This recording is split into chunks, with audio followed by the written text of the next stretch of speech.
Vote চুরি করে কেউ ক্ষমতায় থাকতে পারে না, বললেন প্রধানমন্ত্রী।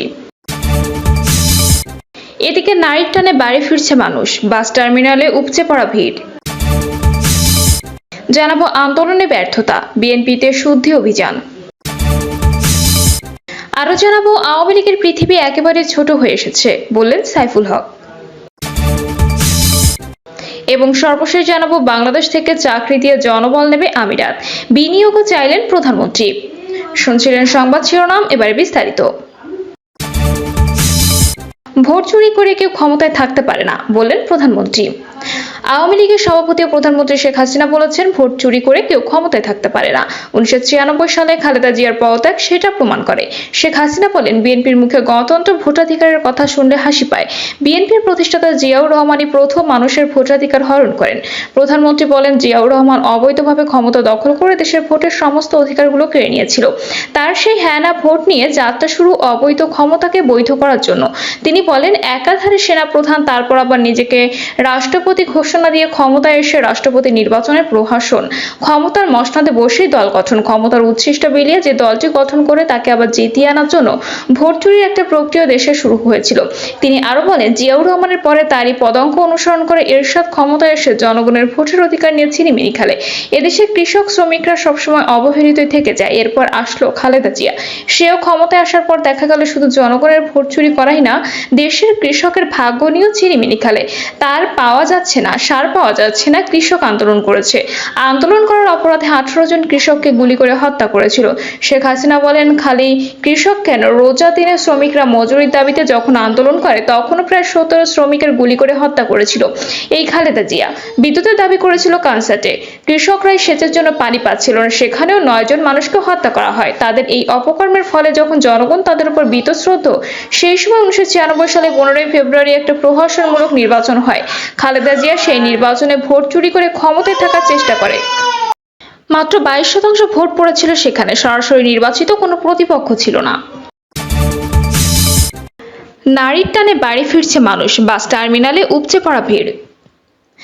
একদিন পরই পবিত্র ঈদ উল আজহা, নারীর টান আর প্রিয়জনদের সঙ্গে ঈদের আনন্দ ভাগাভাগি করতে শেষ সময় রাজধানী ছাড়ছেন অসংখ্য মানুষ। নির্দিষ্ট গন্তব্যে যেতে বাস টার্মিনালগুলোতে ইতোমধ্যে যাত্রীদের ঢল নেমেছে। পরিবহন সংশ্লিষ্টরা বলছেন, রবিবার সকাল থেকে সড়ক পথে মানুষের চাপ থেকে পড়ার মতো। যাত্রীদের সঙ্গে কথা বলে জানা গেছে, যারা মূলত বেসরকারি চাকরি করেন তারাই আজ ঢাকা থেকে বাড়ি ফিরছেন। শনিবার বাধ্যতামূলক অফিসে হাজিরা দিতে হবে, তাই কোনো রকম হাজিরা দিয়েই বাড়ির উদ্দেশ্যে রওনা দিয়েছেন অনেকে। আর সরকারি চাকরিজীবীদের অধিকাংশ শুক্র শনিবার সরকারি ছুটি থাকায় আগেই নিজ নিজ গন্তব্যে পাড়ি জমিয়েছেন। সরেজমিনে দেখা গেছে, ঈদকে কেন্দ্র করে যারা ঢাকা ছাড়ছেন তাদের অধিকাংশ সন্তান পরিবার নিয়ে বাস টার্মিনালে এসেছেন, আবার কেউ কেউ সমবয়সীদের সঙ্গে কিংবা একাই এসেছেন। কর্মব্যস্ত এসব মানুষের জন্য সময় নেই। কত দ্রুত গন্তব্যে পৌঁছাতে পারেন সেই তারা দেখা গেল সবার মাঝে। যাত্রাপথে ভোগান্তি হলেও পরিবারের সঙ্গে ঈদের আনন্দ ভাগাভাগি করতে গন্তব্যের উদ্দেশ্যে যাত্রা করতে পেরে বেশ খুশি তারা। মহাখালী বাস টার্মিনালে ঢুকতে ময়মনসিংহগামী এনা পরিবহনের কাউন্টারে দেখা গেল যাত্রীদের উপচে পড়া ভিড়। যাত্রীদের সঙ্গে কথা বলে জানা গেছে, তাদের কেউ কেউ টিকিটের জন্য 20 থেকে 30 মিনিট পর্যন্ত লাইনে দাঁড়িয়ে আছেন। এরপর কিশোরগঞ্জগামী অন্যান্য পরিবহন কাউন্টারে গিয়ে দেখা যায় যাত্রীদের দীর্ঘ লাইন। তাদের প্রত্যেকেই ঢাকা থেকে কিশোরগঞ্জ ফিরছেন। একই চিত্র দেখা গেছে জামালপুর, শেরপুর, নেত্রকোনা ও টাঙ্গাইলগামী বাসগুলোর কাউন্টারেও। রাজীব আহমেদ নামে এক যাত্রীর সঙ্গে কথা হলে তিনি বলেন, ঈদের আগে জামালপুর রোডে প্রচুর যানজট হয়। যাত্রীদের ভিড় দেখে মনে হচ্ছে আজও একরকমটাই হবে। কাউন্টারে এসে দেখি প্রচুর মানুষের ভিড়। সে সময় কাউন্টারে এসেছি, অনেক দূর চলে যাওয়ার কথা, কিন্তু এনা পরিবহনের গাড়ির এখনো সিরিয়ালে আছে। তিনি বলেন, ঈদের আগে এই ঝামেলা হতে পারে ভেবে সপ্তাহখানেক আগে স্ত্রী সন্তানদের পাঠিয়ে দিয়েছি, এখন একাই যাচ্ছি। কষ্ট হলেও এখন তেমন একটা খারাপ লাগছে না। কিশোরগঞ্জগামী মওদুদ আহমেদ বলেন, গতকাল রাতে থেকে ঈদের একটা ফিল শুরু হয়ে গেছে, তাই সকাল থেকে কখন বাড়ি ফিরবো সেই চিন্তা। বাড়ির উদ্দেশ্যে পরিপূর্ণ প্রস্তুতি নিয়ে সকাল অফিসে গিয়েছি। এরপর অফিসে গিয়ে বসকে বলে আবার বেরিয়ে চলে এসেছি। যাত্রীদের প্রচন্ড ভিড় হলেও ভালো লাগছে। অন্যান্য পরিবহনের টিকিট কাউন্টারে দায়িত্বরত রফিকুল ইসলাম বলেন, পুরো দমে ঈদের ছুটি শুরু হওয়ার ঢাকা ছাড়ছে মানুষ। ভোর 5টা থেকে যাত্রীরা কাউন্টারে আসতে শুরু করছেন। প্রতিটি বাসই একদম পূর্ণ হয়ে যাচ্ছে, তবে কিশোরগঞ্জ থেকে আসা বাসগুলো এখন সিট ফাঁকা রেখেই ঢাকায় ঢুকছে। ভাড়া প্রসঙ্গে জানতে চাইলে তিনি বলেন, ঈদ উপলক্ষে আমরা কোনো বাড়িতে ভাড়া নিচ্ছি না। মালিক সমিতি থেকে করা নির্দেশ, লস হলেও 1 টাকা ভাড়া অতিরিক্ত নেওয়া যাবে না। আন্দোলনে ব্যর্থতা, বিএনপিতে শুদ্ধি অভিযান।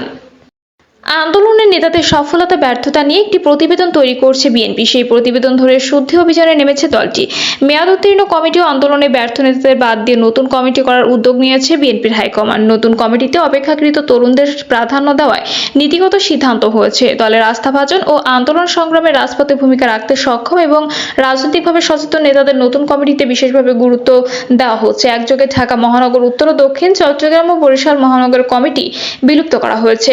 শিগগিরই এসব সাংগঠনিক জেলার কমিটি দেওয়া হবে। এছাড়া ঢাকা ও গাজীপুর জেলা কমিটির সভাপতি পদ পরিবর্তনের গুঞ্জন রয়েছে। ভেঙে দেওয়া হতে পারে খুলনা, কুমিল্লা ও গাজীপুর মহানগর সহ আর অন্তত 7টি জেলা কমিটি। এদিকে বিলুপ্ত যুবদলের কেন্দ্রীয় কমিটি যে কোনো সময় দেওয়া হবে। একই সঙ্গে ঘোষণার কথা রয়েছে ছাত্রদলের কেন্দ্রীয় পূর্ণাঙ্গ কমিটিও। এরপর পর্যায়ক্রমে মেয়াদ উত্তীর্ণ মহিলা দল, জাসাজ, তাঁতি দল, মৎস্যজীবী দল ও শ্রমিক দলের কেন্দ্রীয় কমিটি ভেঙে দেওয়ারও নীতিগত সিদ্ধান্ত নিয়েছে বিএনপি। সংশ্লিষ্ট সূত্রে জানা গেছে এসব তথ্য।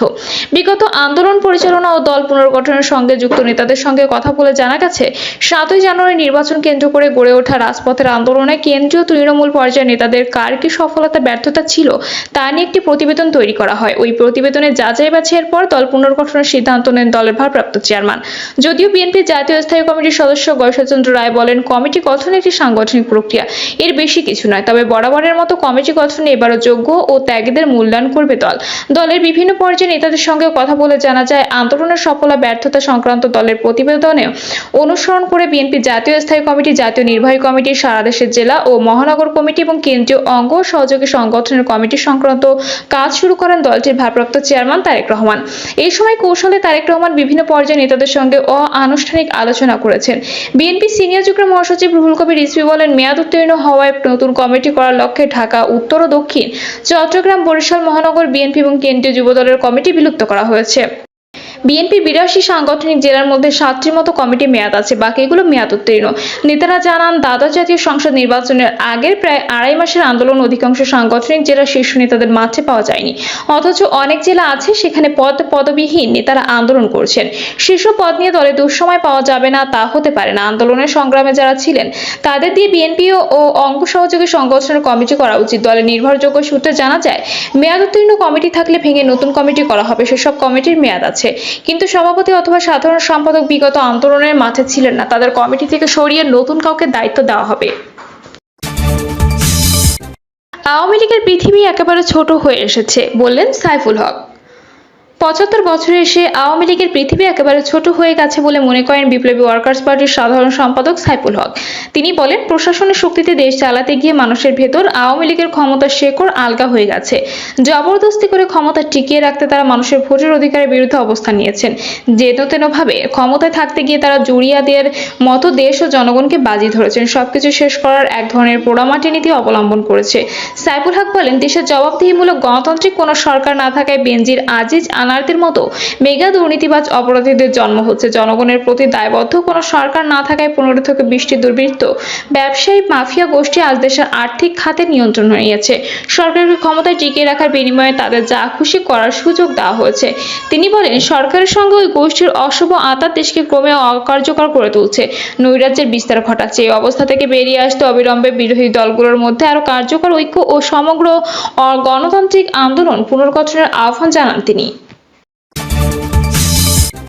বাংলাদেশ থেকে চাকরি দিয়ে জনবল নেবে আমিরাত, বিনিয়োগও চাইলেন প্রধানমন্ত্রী। প্রধানমন্ত্রী শেখ হাসিনা সংযুক্ত আরব আমিরাতের বিনিয়োগকারীদের বাংলাদেশের বিশেষ অর্থনৈতিক অঞ্চলে বিনিয়োগের আহ্বান জানিয়েছেন। সংযুক্ত আরব আমিরাতের রাষ্ট্রদূত আব্দুল্লাহ আলী আব্দুল্লাহ খাশেফ আল হামউদির গণভবনের সৌজন্য সাক্ষাতে এলে প্রধানমন্ত্রী আহ্বান জানান। বৈঠক শেষে প্রধানমন্ত্রীর প্রেস সচিব মোহাম্মদ নাজমুল ইসলাম খান সাংবাদিকদের ব্রিফ করেন। এই রাষ্ট্রদূত বলেন, তার দেশ চাকরি নিশ্চিত হয়ে বাংলাদেশের জনশক্তিকে ভিসা দেবে। রাষ্ট্রদূত প্রধানমন্ত্রীকে আশ্বস্ত করেছেন যে তারা বাংলাদেশ থেকে জনবল নেবেন যাদের জন্য চাকরি অপেক্ষা করছে।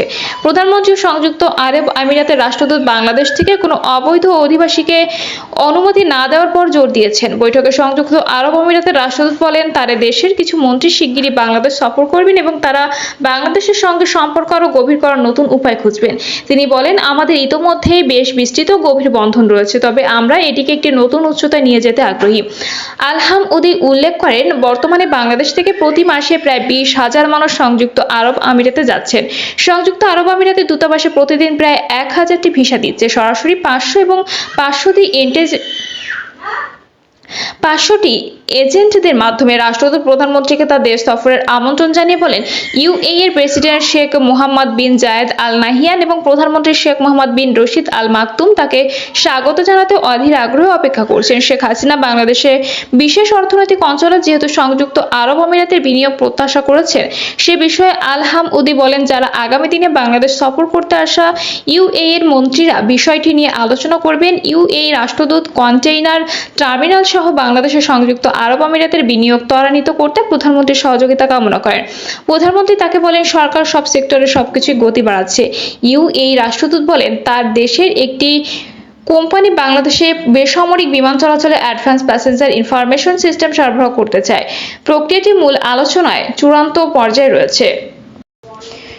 প্রিয় দর্শক, এই ছিল এখনকার সর্বশেষ সংবাদ। আপডেট সব সংবাদ পেতে চ্যানেলটি সাবস্ক্রাইব করে বেল আইকনটি ক্লিক করে রাখুন।